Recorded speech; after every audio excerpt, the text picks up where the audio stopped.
Meeting আছে বুলি তই যে এপৰকে শুইয়ে আছ ঘৰ চবা কোনে আহিব তোৰ মাৰে আহিব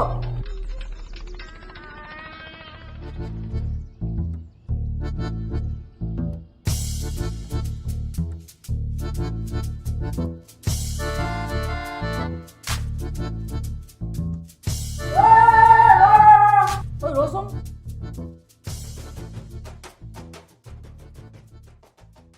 কচোন কি হ'ল আচ্ছা কথাটো কি হ'ল কি কবি একো ভাবিয়ে পোৱা নাই কিবা এটা হস্তনেষ্ট কৰ তোৰ কথাটো ই মোক ক'লে বুজিছ তই এনেকৈ থাকিলে নহ'ব কিবা এটা কৰ তাকেই কি কৰিবি মনৰ দুখতে ঘৰৰ পৰাই ওলাই আহিছে তই এটা কাম কৰ পল্লৱ উকিলৰ ওচৰলৈকে যা সেইটো কিবা এটা নহয় কিবা এটা উপায় দিব অঁ তই ঠিকেই কৈছ মই কথাটো ভবাই নাছিল মই এতিয়াই তাৰ ওচৰলৈ যাম অঁ যা ঠিক আছে দে যা যা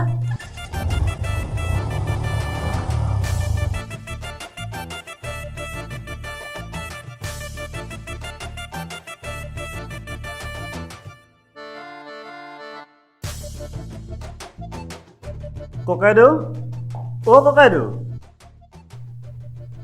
অঁ ৰক্তিম ভিতৰলৈ সোমাই ককাইদেউ আজি ক'তলৈ নাযায় হ'বলা সেই বেঙাটো এই আজি দেওবাৰ বুলি পাহৰি গ'লি নেকি তই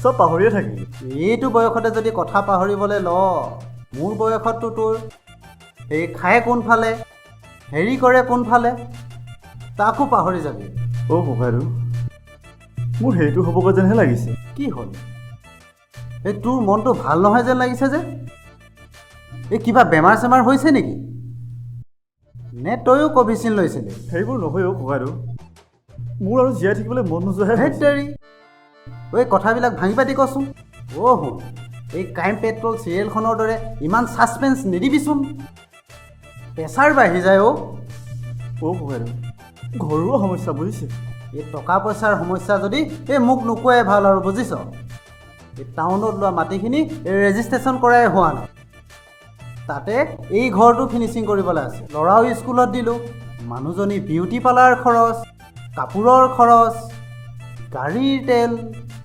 মোবাইলৰ ৰিচাৰ্জ তাকে আকৌ সেই অহা মাহত মানুহজনী ভনীয়েকৰ বিয়া একমাত্ৰ ভিনীয়েক বুলি তাতে আকৌ মই বোলে এটা গুৰু দায়িত্ব পালন কৰিব লাগে ৰক্তিমৌ তইতো জানই মোৰ সেই ওকালতিৰ বাহিৰে বেলেগ ইনকাম নাই ককাইদেউ মই আপোনাৰ ওচৰত টকা পইচা বিচাৰি অহা নাই নহয় নাই অহা ন এই মই জানো নহয় অহা হ'লেও মই সেইভাগে কিবা এটা কৰি দিলোঁহেঁতেন তইতো জানই তহঁতৰ বিপদত মই সহায় নকৰাকৈ থাকিবই নোৱাৰোঁ কচোন বাবা ক কি প্ৰব্লেম তোৰ ককাইদেউ মোৰ মানুহজনী কি তোৰ মানুহজনী কেতিয়া ইছ বৰ বেয়া কথা হ'ল কাইলৈ পৰহি লগ পাইছিলোঁহে ইমান সুস্থ পুস্থ মানুহজনী এনেকুৱা বাৰু হ'ব লাগেনে কেনেকৈ হ'ল এই কিবা বেমাৰ হৈছিল নেকি সেইবোৰ নাই হোৱা ককাইদেউ মানুহজনীয়ে মোক শেষ কৰি পেলালে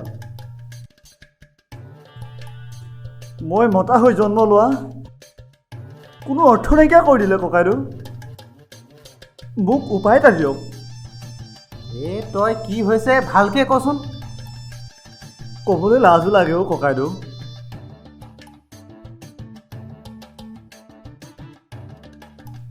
নাকটো কাটি হাতত লৈয়ে কৈছোঁ আৰু আমাৰ মানুহজনীয়ে মোৰ ঘৰৰ সকলো কাম কৰিবলৈ দিয়ে সকলো কাম মানে হে আমাৰ কিন্তু পৃথক দেই মই মহা আৰামত বহি থাকোঁ বৌয়েৰে আহি চাহ বুলি কোৱাৰ লগে লগে চাহ পানী বুলি কোৱাৰ লগে লগে পানী মুঠতে তোক কৈছোঁ একো কাম কৰিবই নালাগে আচ্ছা বাৰু কচোন তই মানে কি কি কাম কৰিব লাগে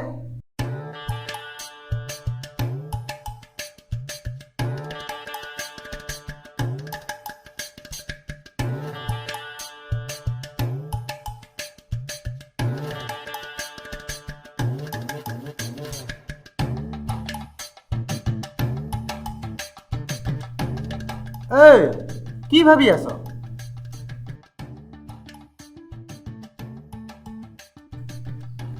কি কাম নকৰোঁ ককাইদেউ কাপোৰ ধোৱা বাচন ধোৱা কাপোৰ ধোৱা বাচন ধোৱা এই আমাৰ কিন্তু পৃথক দেই। মই মহা আৰামত বহি থাকোঁ। এই আমাৰ তেওঁ এফালৰ পৰা কাপোৰ ধুৱে, এই বাচন ধুৱে, সকলো কৰি যায়। মই মুঠতে মহা আৰামত বহি থাকোঁ। ইমানেই নহয় ককাইদেউ, ঘৰ সৰা, ঘৰ মোচা এইবোৰ ময়ে কৰিব লাগে ককাইদেউ। ইচ ইচ ইচ ইচ ইচ ইচ। আমাৰ কিন্তু পৃথক দেই। মই মহা আৰামত বহি থাকোঁ, আমাৰ এও ঘৰ মোচে, ঘৰ সাৰে, এফালৰ পৰা চব কৰি যায়। মুঠতে মোৰ আৰামেই আৰাম। মই এতিয়া কি কৰোঁ ককাইদেউ? ৰ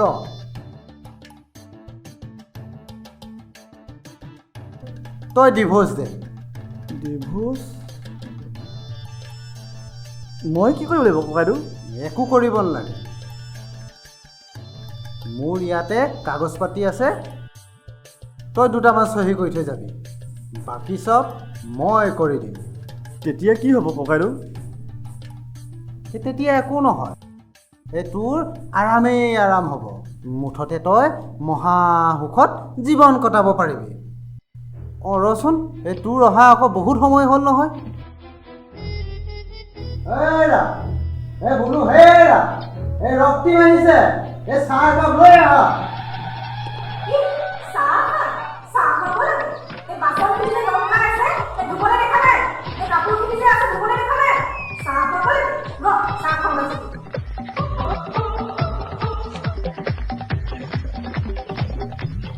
মই যাওঁগৈ নেকি? এই চহীটো চহী পাছত কৰিম ককাইদেউ। মই এতিয়া যাওঁগৈ নেকি?